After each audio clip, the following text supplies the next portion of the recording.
여러분 안녕하세요. 안식 후 셋째 날 화요 기도 저녁 집회에 오신 여러분을 진심으로 환영합니다.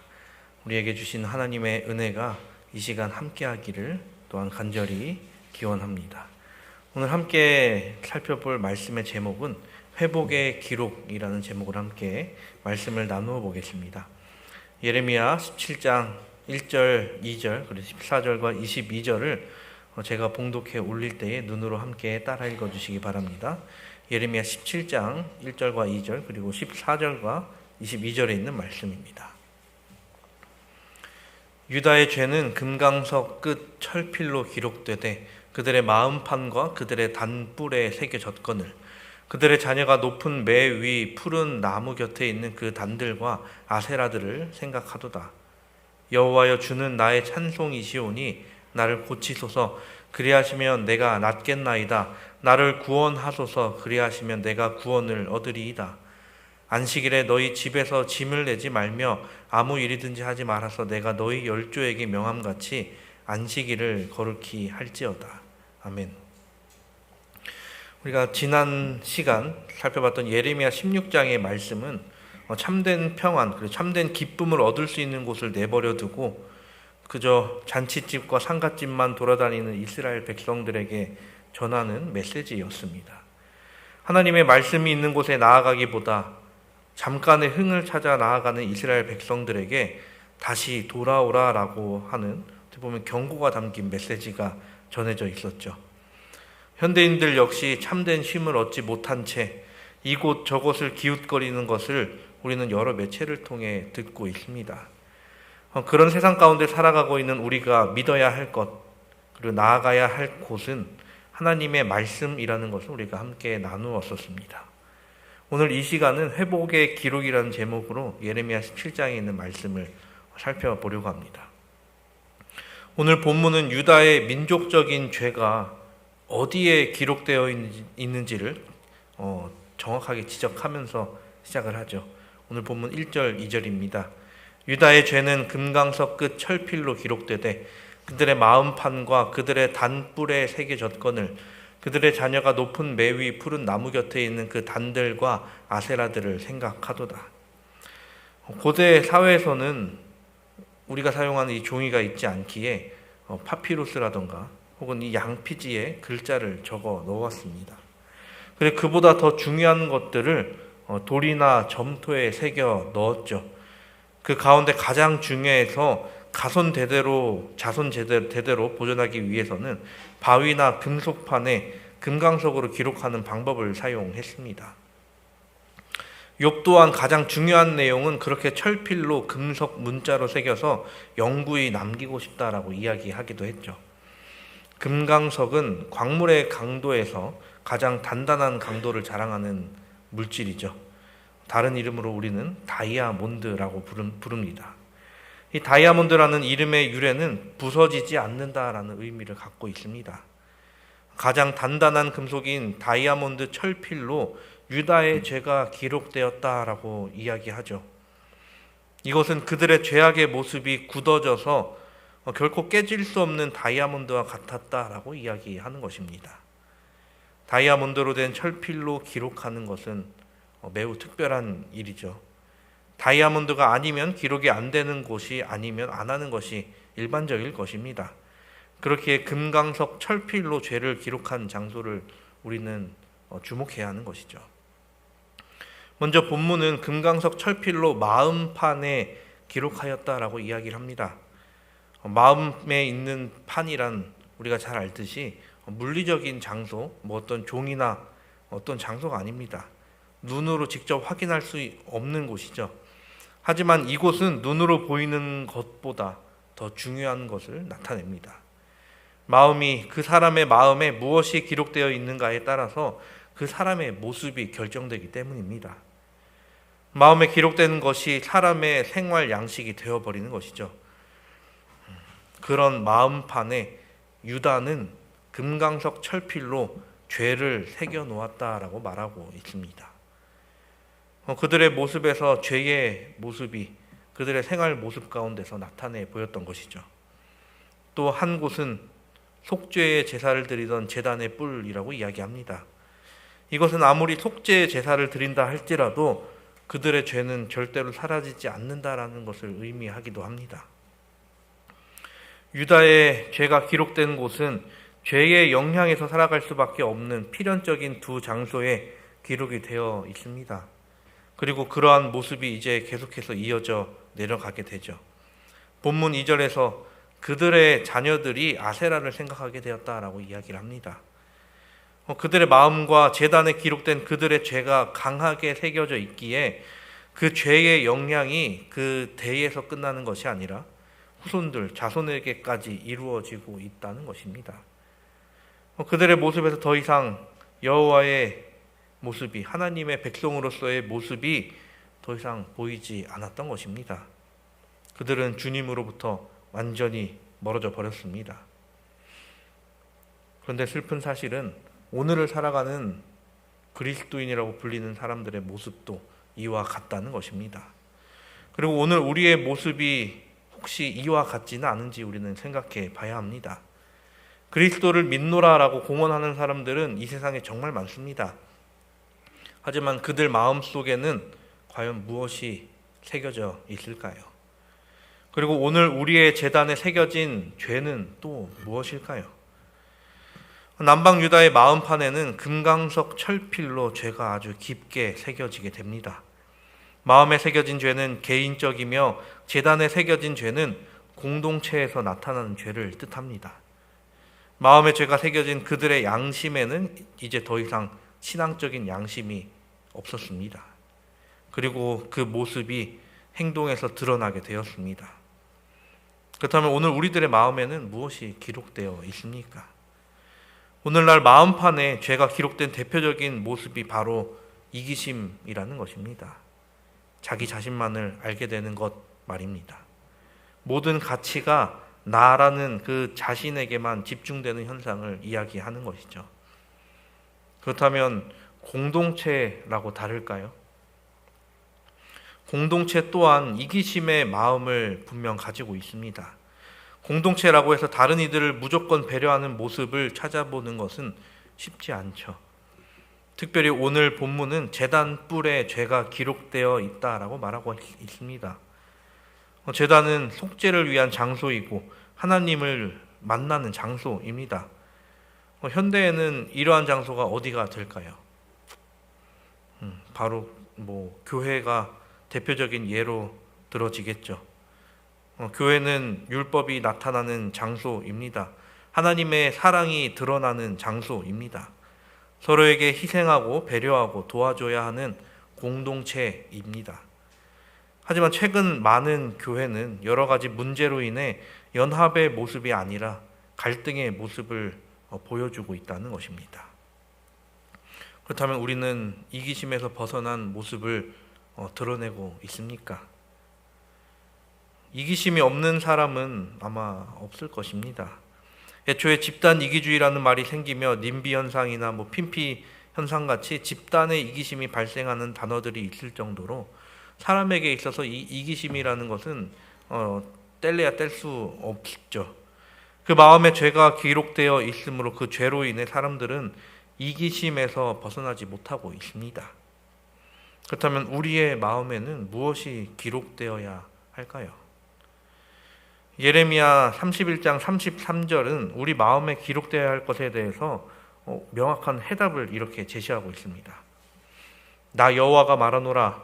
그러나 그날 후에 내가 이스라엘 집에 세울 언약은 이러하니 곧 내가 나의 법을 그들의 속에 두며 그 마음에 기록하여 나는 그들의 하나님이 되고 그들은 내 백성이 될 것이다. 우리 마음에 기록되어야 할 것은 오직 율법, 즉 하나님의 말씀이어야 합니다. 사도 바울이 말한 것처럼 율법이 우리 마음의 비석에 기록되어 있어야 합니다.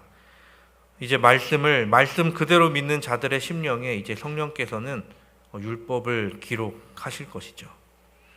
성령께서는 이런 믿음의 사람들에게만 율법을 새기실 수 있는 것입니다.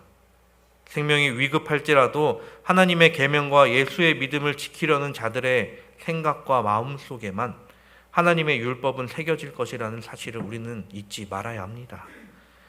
마음에 율법이 새겨져 있는 사람들은 그 삶의 모습이 어떻게 보면 완전히 다르게 나타나죠. 그 모습이 완전히 다른 모습으로 나타납니다. 그 삶의 모습을 화이트 선지자는 교회 증언을 통해 우리에게 이렇게 권면합니다.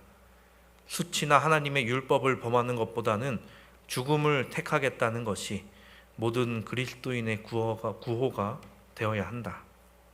교회 증언 5권 147페이지 청년에게 보내는 기별에도 기록되어 있습니다.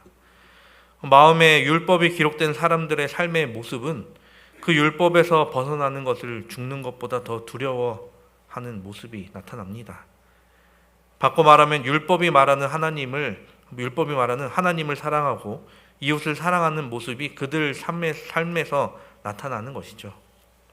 이기적인 모습이 사라지고 그리스도의 모습이 나타나는 것입니다. 우리는 이렇게 살아간 사람들을 이미 잘 알고 있죠. 바로 초기 교회의 사람들입니다. 그리고 우리가 따라가기를 원하는 예수 그리스도이십니다.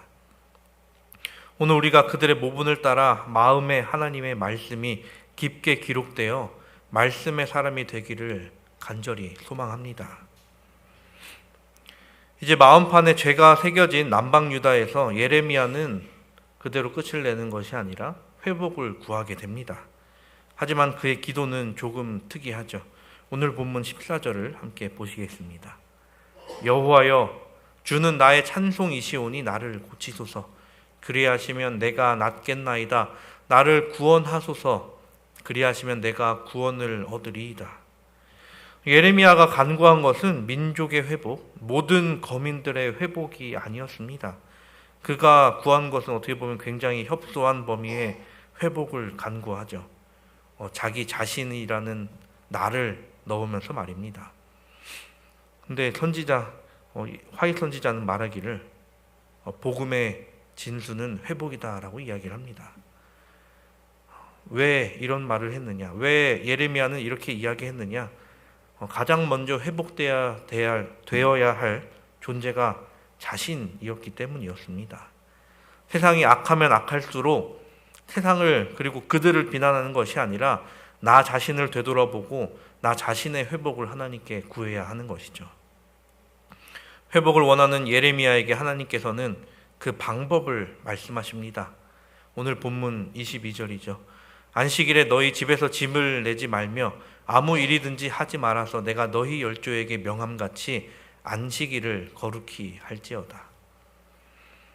자신의 회복을 구하는 예레미야에게 주님께서는 안식일의 섬김을 더욱 강조하십니다.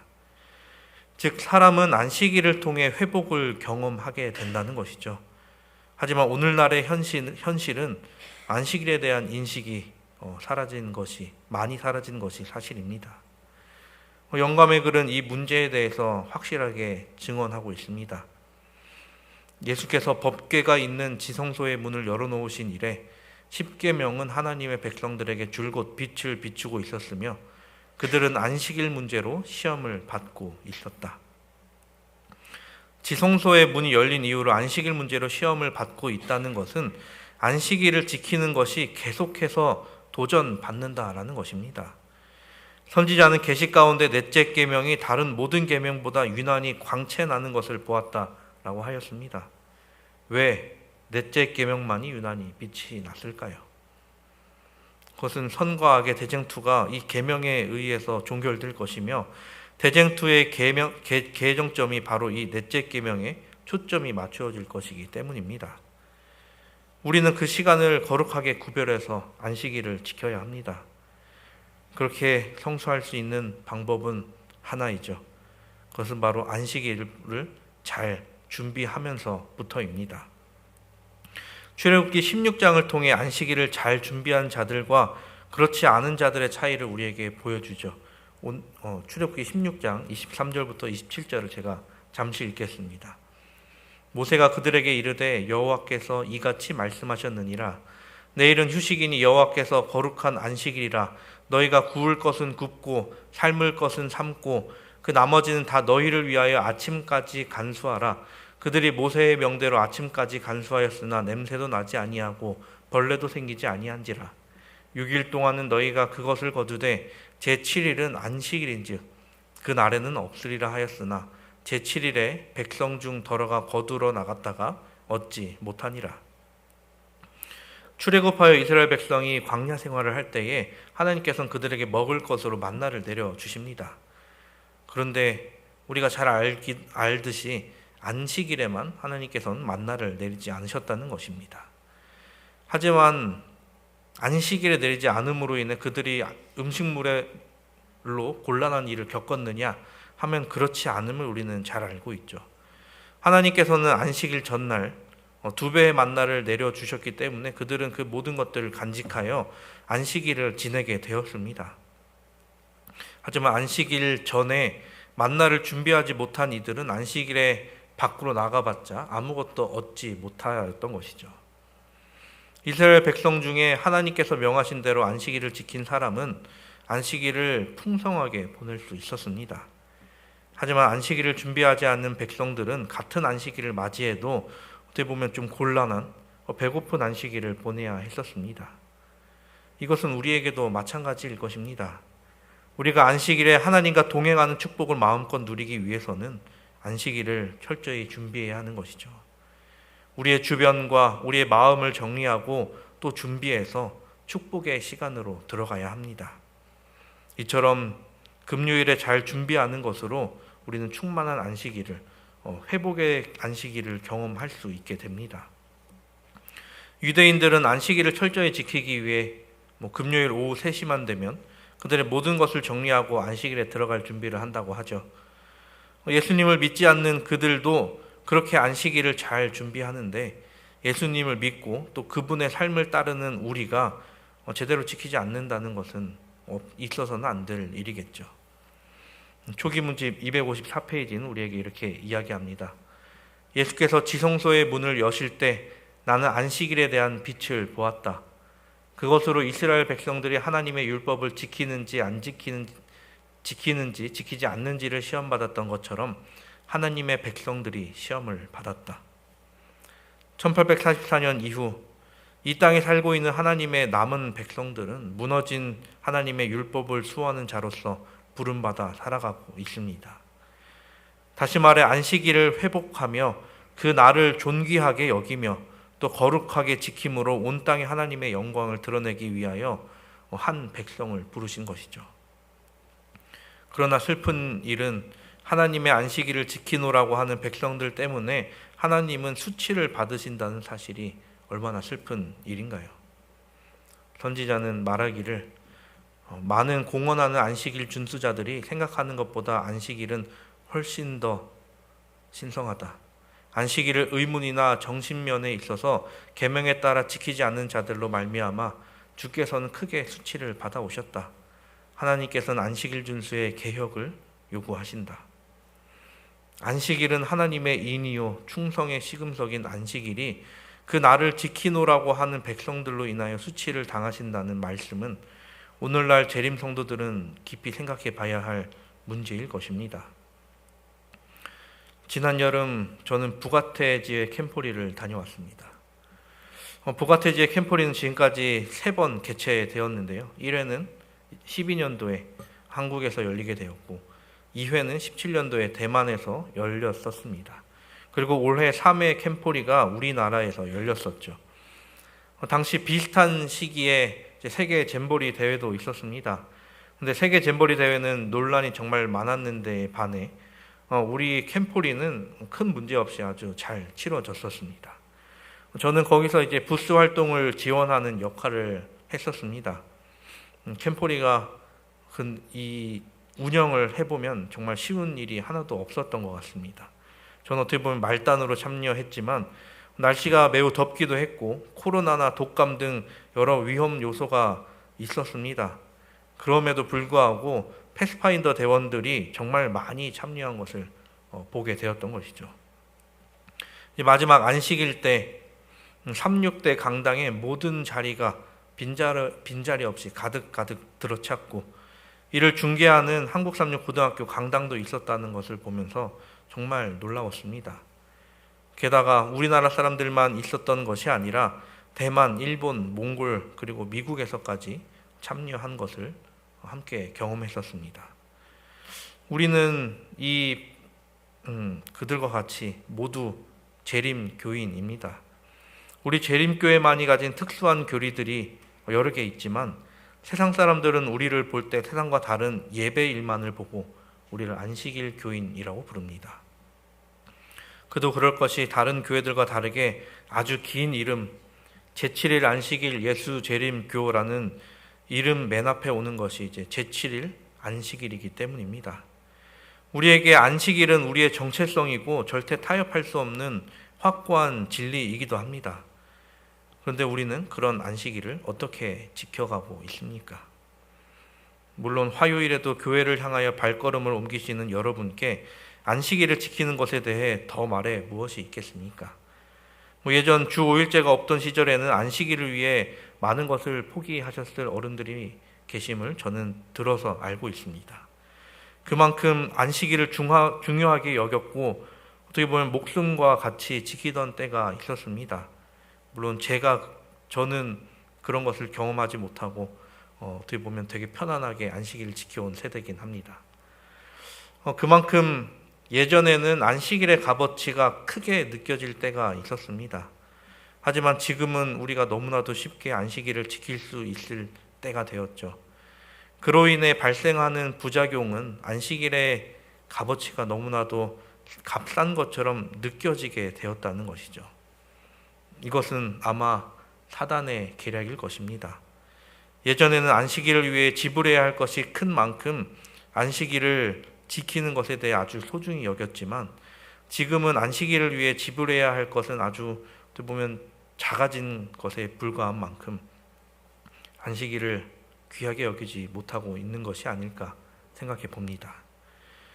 우리 교회 청년들 이야기가 아니라 세상적으로 안식일, 아니 일요일 교회 청년들은 주말에 잠자는 것 혹은 어디 놀러 가는 것을 포기하고 마치 큰 것을 희생하고 교회에 왔다라고 이야기하곤 합니다. 사랑하는 우리 성도 여러분, 우리가 안식일을 지키는 것이 아니라 안식일이 우리를 지키고 있다는 사실을 기억하게 되시길 간절히 바랍니다. 그리고 그 사실을 다른 사람들에게 알려주기를 또한 간절히 바랍니다. 교회증언 사권 247페이지에는 우리에게 이렇게 이야기합니다. 안식일의 요구를 깨달은 후에 넷째 계명을 무시하는 자는 누구나 하나님 보시기에 죄 없지 않다.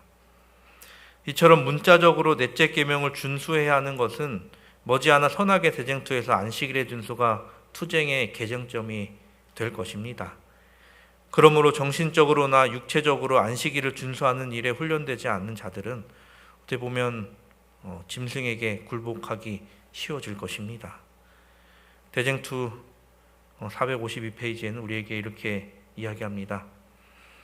온 세상은 하나님의 계명과 예수 믿음을 지키는 자들과 짐승과 그 우상에게 경배하고 그 표를 받은 자들의 두 부류로 나뉠 것입니다. 그러나 오직 하나님의 율법이 마음에 새겨진 자들만이 그 날에 하나님 앞에 설 수 있을 것이며 하나님의 율법에 대한 마땅한 존귀와 영광을 돌리는 자들만이 승리의 대열에 참여하게 될 것입니다.